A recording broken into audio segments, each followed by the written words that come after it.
Dhamma Talks by Mogok Sayadaw, the 27th of May 1961. Fulfilling one's duty. Someone is wasting the chance of path and fruit, magga and phala, if he can't catch up to the point of truth, sakka. The person who is listening to the teaching but not following to the end is also not getting the path knowledge. To support these 2 points, Sayadaw told the stories of Ven, Sariputta and Dhananjani Brahman, and layman Pesa of the Buddha Kassapa's time. Sariputta taught the Brahman the Samatha Dharma and he was reborn in the Brahma world. But he had the potentiality for enlightenment. Later Sariputta went there again and taught him Vipassana Dharma. Pesa's story had been mentioned before. Even someone has the paramis, these 2 points are important. Teacher and student, if each person is lacking one of these points, will lose the chance for realization. A person can be checked with the following 5 points whether he has the paramis or not. These are: 1. Encounter with the Buddha's sasana. 2. Meeting with those who can teach the Sakka Dharma, that is the Buddha or the disciples of the Buddha. 3. Able to listen and understand the Sakka Dharma. 4. Can practice in accordance with the Dharma. Here Sayadaw was emphasized the discerning of impermanence. 5. Repay the gratitude to the teacher with the successful practice. If you complete with 1, 2 and 3 points and have the paramis. If you can complete 4 and 5 with the practice and fulfill the goal. The Sutta discourses were the Kanda records. Entering the path has to look at the Kanda. Giving the Dhammapada story of 2 monks. One was a scholar and the other was a yogi. The scholar couldn't answer the practical questions put by the Buddha. But the yogi could answer them. We can perform the sasana duty with learning, parayati, and practical knowledges, patipati. The real learning knowledge comes from the practical knowledges of the Kanda. Don't know the Kanda directly and only from the books can be bitten by Tanha, Mana and Ditthi. One can realize path and fruit if knowledge, Nana, is in accordance with the reality. One thing you have to remember is, if kilesas come in and it takes longer. Therefore it is important not let kilesas come in between the reality and knowledge. Practice in the morning and it can be realized in the evening. Practice in the evening and it can be realized in the morning, half day. A wanderer asked then, Sariputta, what is the most difficult thing in loka, the world? Then, Sariputta's answers were, free from businesses, activities, for the practice, live in seclusion for the practice, and seeing anicca. Not included the paramis in these 3 points. One will realize the Dharma if practice with these 3 points. You will get it, discerning anicca, if you succeed with the no. 3. The Buddha and Sayadaw mentioned the importance of anicca in practice in their suttas and talks. Sayadaw continued to talk on the hindrances from the Sangharava Sutta, Anguttara Nikaya. The reason of having impermanence, conditioned Dharma, and can't discern it is covering by hindrances. Then, how to solve it? For example, lobha arises and it will cover up impermanence. First, you have to contemplate the impermanence of lobha mind. After that continue the contemplation whatever the Kanda shows you. Because of these hindrances that can't realize path and fruit. Dhamma Talks by Mogok Sayadaw, the 30th of May 1960. Impermanent and Taintless. A person with the contemplation of impermanence and knowing of impermanence is becoming taintless. With this, affection to the Kanda of taint of sensuality, kamasava, not arises. Thinking of it as it's me, the taint of wrong view, Ditthi asava, also not arises. Not knowing, the taint of ignorance, avijjasava, also not arises. Someone is doing the task of contemplating impermanence and knowing of impermanence becomes taintless. Become taintless means seeing the impermanence of one's own khandha and others' khandhas. Discerning of dukkha and anatta are in the same way. Why is that? Because it only becomes anicca and magga, etc. In the process and asavas can't come in between him. Sayadaw explained as it was impossible by prayer and rely on outside power with the simile of the hen and her eggs. If you not contemplate, and then like the baby chicks die in the darkness of inside the eggs. It was like living in the darkness and dying in the darkness. Someone is discerning the beginning of the impermanence and continues the contemplation asava will come to an end. It's like the hen and you must do the three jobs of anicca, dukkha, and anatta. Seeing impermanence is fulfilling the task of anicca, dukkha and anatta. The Buddha also taught anicca-vata sankhara, conditioned phenomena are truly impermanent. Maybe you'll complain as you're still with the seeing of impermanence. In this same sutta the Buddha gave another simile, i.e., the simile of adze. Nana is slowly eroding the kilesas if you are contemplating impermanence. Each day erodes a little bit, etc. And lobha, dosa and ditthi are becoming fewer than before. If you continue the practice, it thins out slowly and at last disappears. Don't think about it as no benefit. When will it finish, if you ask me? It'll finish if the impermanence ended. Dhamma Talks by Mogok Sayadaw, the 24th of June 1960. Dukkha and Nibbāna. In the Udana Pali text, the Buddha said that Nibbāna did exist. If you ask, how does it exist? It does not exist for everyone. King Milinda asked then, Nagasena, what kinds of people have Nibbāna? Realize.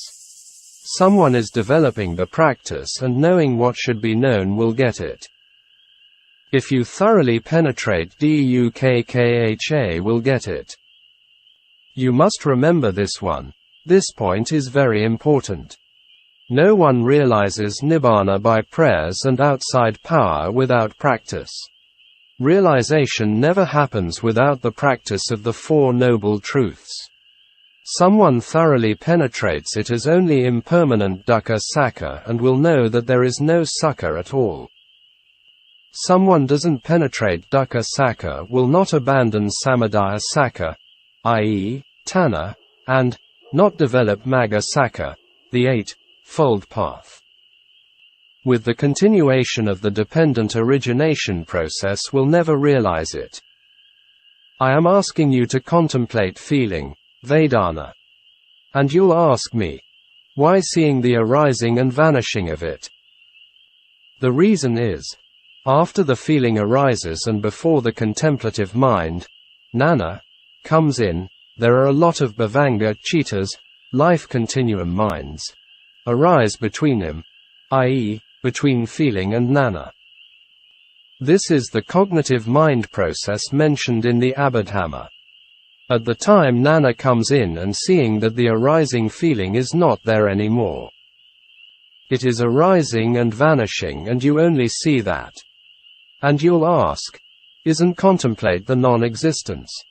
Non-existence is the concept of not really exist. If you contemplate the not existing, and it'll become contemplate the concept. In the text it also mentioned that Vipassana had to contemplate the present moment.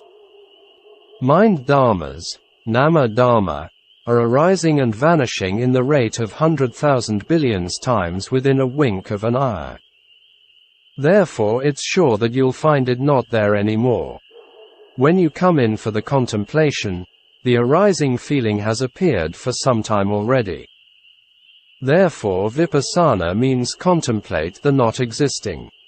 There are two kinds of not existing. Totally not existing and from existence to non-existence. Totally not existing is concept. From existence to non-existence is not concept. Sayadaw gave an example of an elephant. An elephant came to the compound of a house, roundabout at midnight. It slept there and left some droppings and went away in the very early morning. People of the house waking up in the morning saw the elephant's footprints and the droppings. But at that time the elephant was not there anymore. Although the people knew that the elephant was sleeping here last night. You should know anicca in this way. Feeling exists as the paramatta dharma. Not existing is anicca, disbanding, which the contemplative mind sees it not there. It's the knowledge of knowing the existence to non-existence. It's not knowing the totally not existing. It becomes permanent, nikka, if you contemplate the existing. It becomes concept, panati, if you contemplate the non-existence. It becomes the real vipassana knowledge if you can catch on the existence to non-existence with the contemplation. Feeling is arising and also disappearing. You only find this. It's the contemplation of the dukkha of the Vedana. Magga only sees dukkha arising and dukkha ceasing. Vedana's anicca is dukkha sakka, knowing it is magga sakka, tanha upadana, kama not arising is samadaya sakka and jati, jara, marana not arising is nirodha sakka. By doing one and finish the four truths. Thoroughly penetrate dukkha sakka is your task. You can contemplate anyone which you appreciate, i.e., body feeling, mind and dharma. If you see arising dukkha and ceasing dukkha and it's right. Sayadaw continued to talk on Chanavada Sutta, about Ven. Channa who committed suicide, MN.144 Chanavada Suttam. Someone succeeded with the practice of seeing impermanence, and at the time of death could change the rebirth sign. Here then, Channa became an arahant before passed away. It was becoming a habitual kama asanaka kama for him that with the practice he could change the rebirth sign. Dharma Talks by Mogok Sayadaw, the 1st of July 1960. How to think. Worldlings have two kinds of thinking. With thinking that sorrow, lamentation, pain and grief arise. There is also with thinking sorrow, lamentation, pain and grief not arise or can extinguish them. At what time sorrow and grief arise? We are thinking about this and that when we are staying alone. At the times of sleep and waking up, we are thinking about family and business matters. It's like looking for one's own dukkha. Many human beings are like this. We are thinking about things which are not good and follow with sorrow, lamentation and grief. One's own thoughts are tormenting oneself. One's khandha and others' khandhas are not self. Not self becomes self and you can't sleep. Also you are thinking on suffering, dukkha, as happiness, sukha. You are thinking about the impossible so that pain and grief arise. Here we can see the super stupidity of human beings with their super tanha. The Buddha taught us how to think, from the Samyutta Nikaya. All thoughts come from wrong views, ditthi. For example, if I am old it's quite difficult for me. This is thinking with ditthi. You're going to the apaya, woeful plane, from the sleeping bed. With thinking and not self becomes self is thought of wrong view. In the Samyutta, the Buddha taught us to think for Nibbāna and not to think for apayas, painful births. Start with thinking, where do aging and death, jara, marana, come from? Where do these two dukkhas come from? Then, it becomes right view, samadhi. The aging and death are dukkha sakka and thinking is becoming magga sakka. It comes with right thought. This is thinking what is existing and not with what is not existing. Aging and death arise by birth, jati. Here jati becomes samadaya sakka, the cause of dukkha. Again, where is birth coming from? Birth is dukkha sakka and thinking is magga sakka. And then if you ask, is thinking a practice? My answer is, if kilesas not arise, it's a practice. Ditthi, tanha, upadana not arise. It becomes magga samma ditthi, path factors right view. Birth also ceases. And it's knowing nirodha sakka. In the future you must think in this way. With this DA process is sure to cut off. Because no kilesas come in. Why does it not include anicca, dukkha and anatta? You have to note it as the contemplation of the mind, cittanupassana. Where is kamma, dukkha sakka, coming from? Kamma is dukkha sakka and thinking is magga sakka. Ditthi, tanha samadaya not arise. It's killing ditthi and tanha.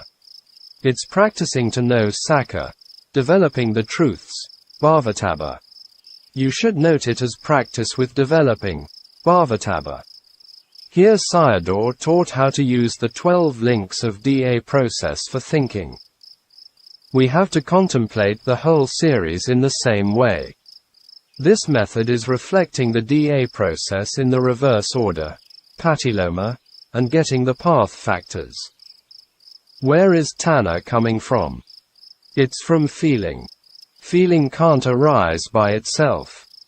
It is arising together with the other four khandhas. Feeling arises depending on the body. Therefore, if you can contemplate feeling to the extinction, i.e., the ending of feeling, and dukkha totally ceases.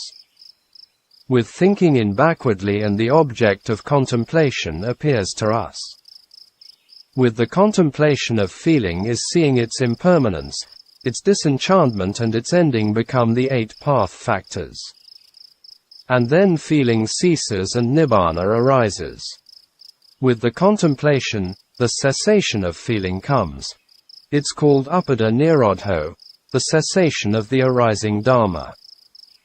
The cessation of tanha, upadana, kamma and jati without arising is called anapada nirodho. Therefore these are the cessation of the khandha and kilesa. Vedana and jati are khandhas, tanha, upadana and kamma are kilesas. The Buddha gave the example of firing a clay pot. During firing the pot and it's hot. After finish and put it outside become cooling down. Here also the same. The pot in the fire stove with heat is like the khandha with kilesa heat.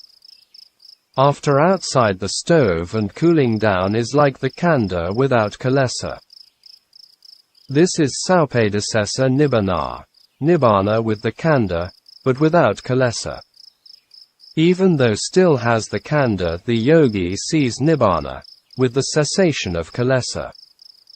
This is called Nibbāna element with the khandha. Dhamma talks by Mogok Sayadaw, the 1st of July 1960. 4 Nibbānas.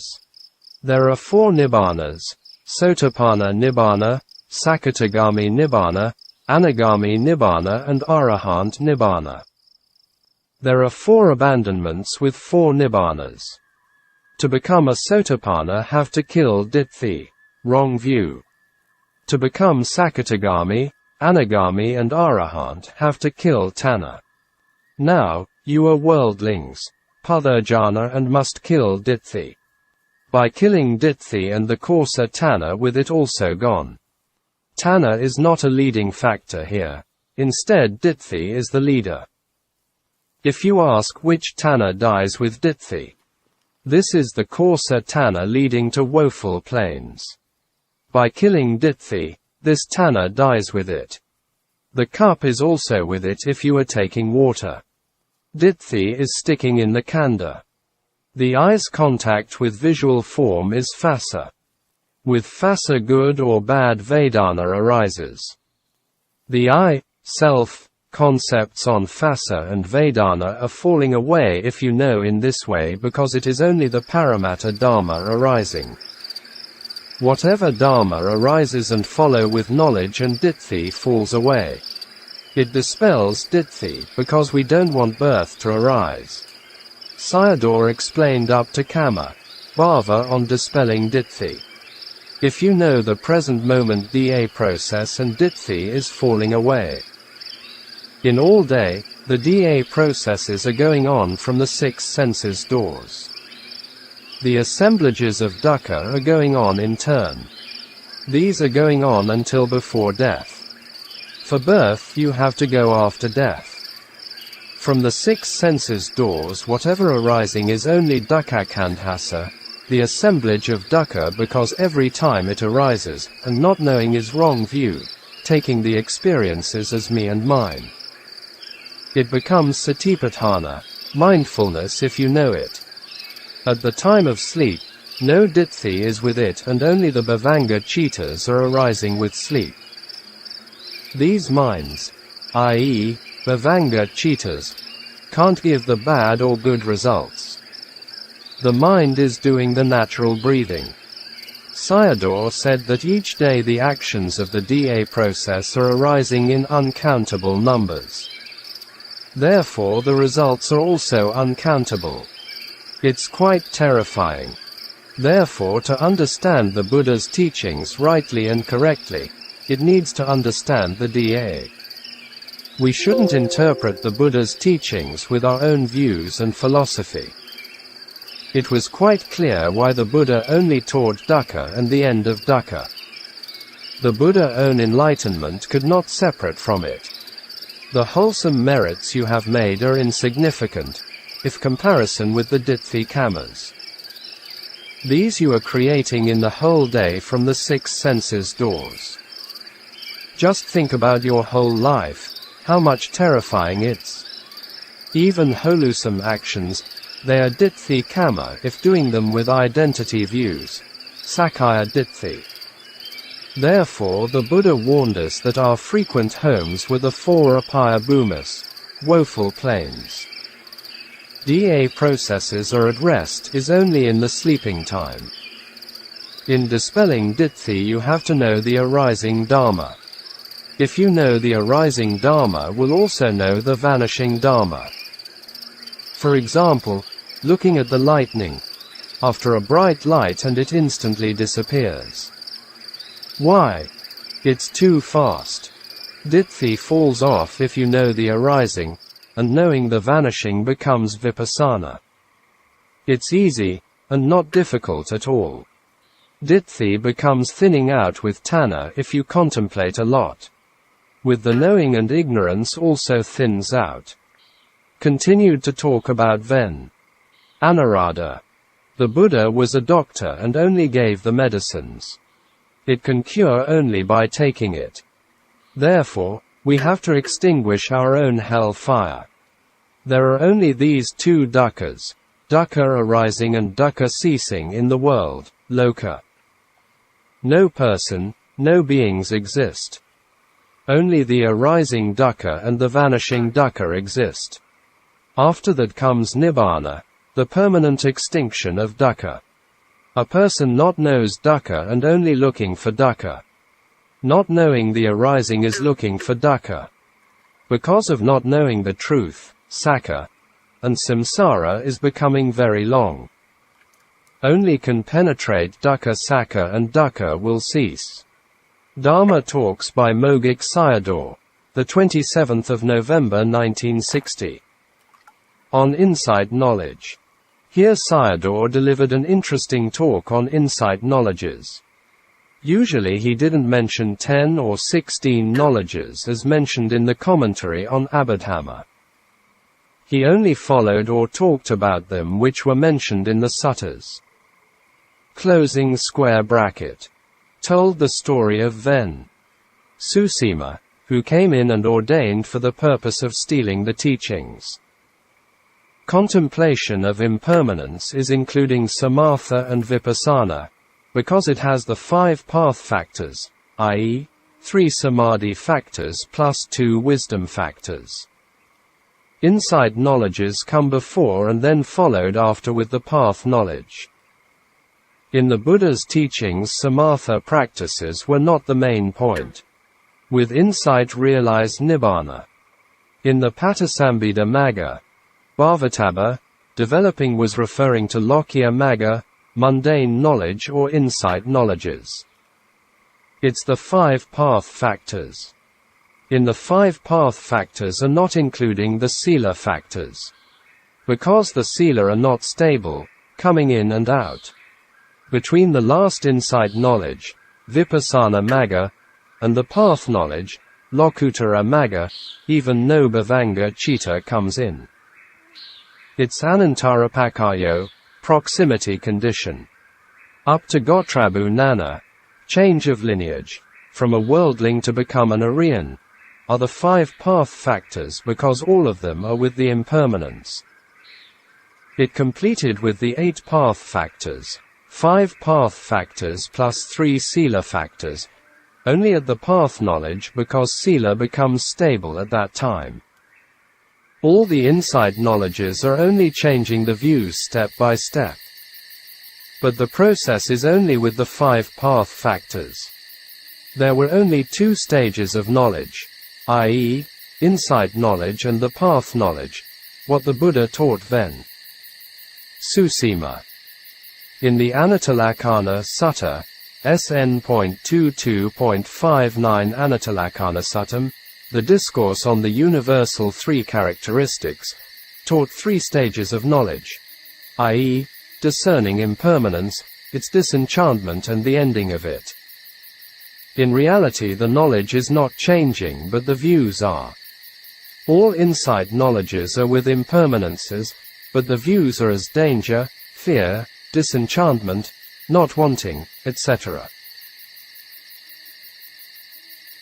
You just doing the practice and kilesas will become thin out, told the simile of the handle of an adze.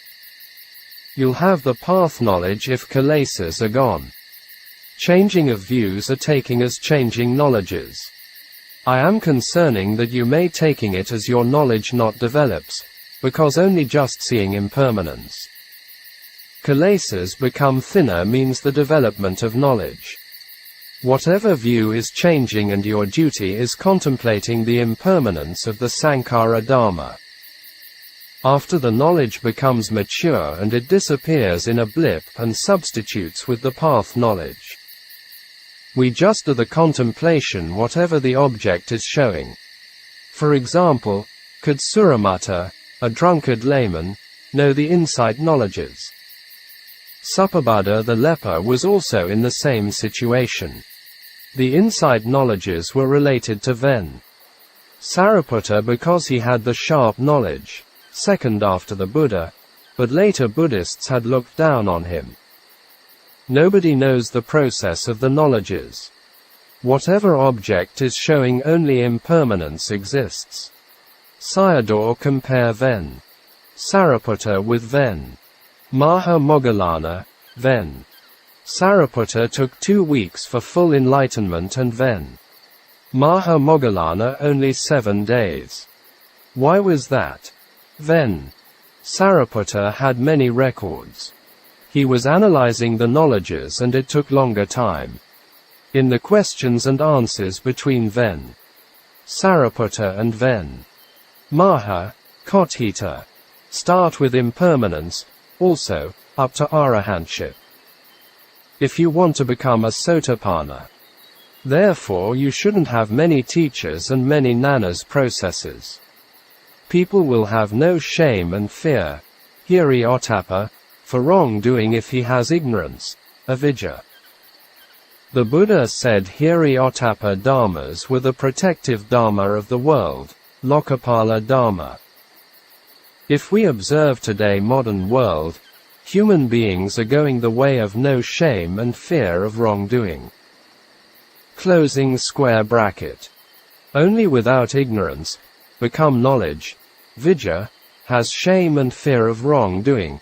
Sayadaw gave the story of Ven. Patakara Teri. Here we can see the importance of wholesome education, including all media. The main point is reaching the top of the mountain. It's not the main point whether you are ascending there with 2 or 3 knowledges. Then, Sariputta said that he was the only one and should not follow him, in regarding with the 16 knowledges.